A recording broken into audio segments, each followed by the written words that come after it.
halukum ikhwan wa akhwat sholih. Insyaallah antum selalu diberikan kesehatan oleh Allah Subhanahu wa taala ya. Alhamdulillah, luar biasa, tetap semangat, Allahu Akbar. Nah, untuk hari ini kita akan belajar apa? Madarsul An, Darsul An, Hadisul Akhlak. Hadisul Akhlak. Nah, pelajaran kita sekarang hadis akhlak. Tapi sebelum belajar kita baca doa dulu seperti biasa. Ya, doanya hafal semua? Masih bisa kan? Nah, Ustazah pimpin doanya, antum ikuti di rumah ya. Ya, hayya nabda'u bi qiraati doa. Wahid itnani salasa.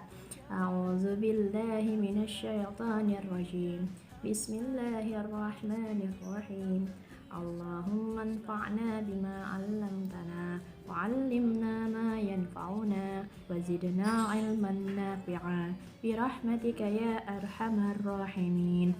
Raditu billahi rabba wa bil islami dina wa bi muhammadin nabiyyan wa rasula. Rabbi zidni 'ilma warzuqni fahma. Shadaqallahul azim. Amin. Nah, Ustazah mau kita lantunkan dulu dalil tentang akhlak. Nah, salah satunya yang sudah kita pelajari, qala Rasulullah sallallahu alaihi wasallam, khairun nas ahsanuhum khuluqa. Sebaik-baik manusia adalah yang paling baik akhlaknya. Hadis riwayat Abu Hurairah dan At-Tirmizi. Nah, itu selalu dihafalkan ya. Khairun nas ahsanuhum khuluqa. Sebaik-baik manusia adalah yang paling baik akhlaknya. Hadis riwayat Abu Hurairah dan At-Tirmizi.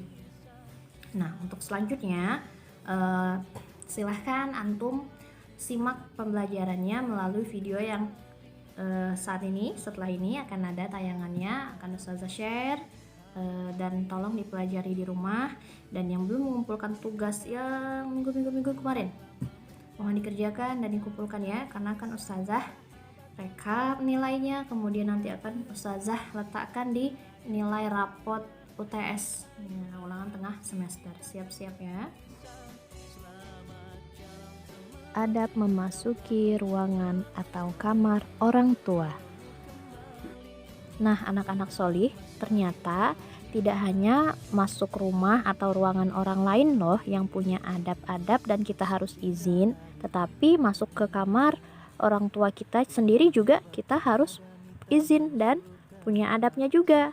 Nah, dalam Islam ada aturan ketika memasuki kamar orang tua kita. Ketika ingin memasuki kamar orang tua kita harus izin. Maka kita lihat dulu dalil Al-Qur'annya ya. Allah Subhanahu wa taala berfirman, "Wahai orang-orang yang beriman, hendaklah hamba sahaya laki-laki dan perempuan yang kamu miliki dan orang-orang yang belum balik di antara kamu meminta izin kepada kamu pada 3 kali kesempatan, yaitu sebelum sholat subuh, ketika kamu menanggalkan pakaian luarmu di tengah hari, dan setelah sholat isya. Itulah 3 aurat waktu bagi kamu. Tidak ada dosa bagimu dan tidak pula bagi mereka selain dari 3 waktu itu. Mereka keluar masuk melayani kamu, sebagian kamu atas sebagian yang lain. Demikianlah Allah menjelaskan ayat-ayat itu kepadamu, dan Allah Maha Mengetahui lagi Maha Bijaksana." Quran Surah An-Nur ayat 58. Nah, 3 waktu itu kita jabarkan satu persatu ya.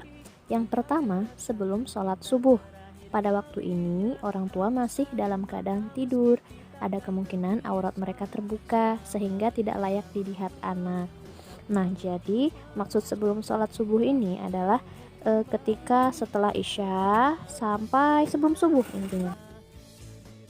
Nah, yang kedua, sebelum waktu zuhur. Pada waktu ini kita disunnahkan untuk tidur sebentar atau biasa kita sebut qailulah. Nah, anak-anak lebih baik tidak mengganggu waktu tidur orang tua. Karena apa? Karena ketika qailulah kan pasti orang tua ngantuk. Kita juga ngantuk kan? Dan kita butuh istirahat. Kalau sudah sebelum zuhur itu kita biasanya sudah ada yang nguap, sudah ada yang capek. Jadi butuh tidur sebentar.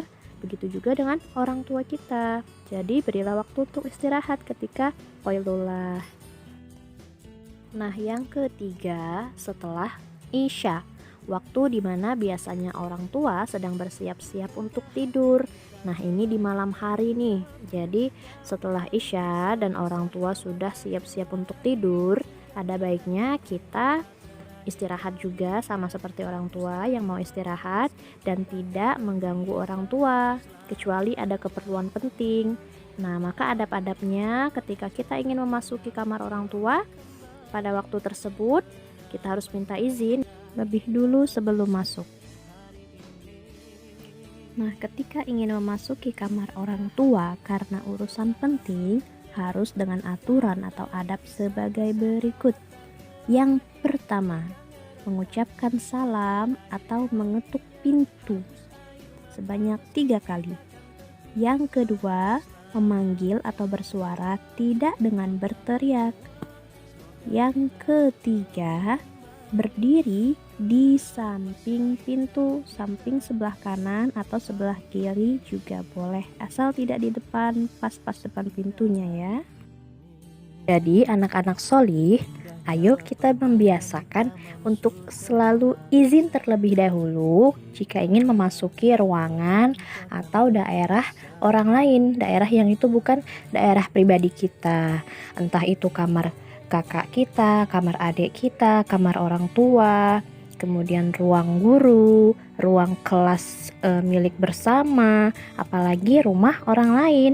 Jadi terlebih dahulu sebelum masuk kita izin dulu ya, sampai mendapatkan izin dari yang punya ruangan, yang punya kamar, yang punya rumah.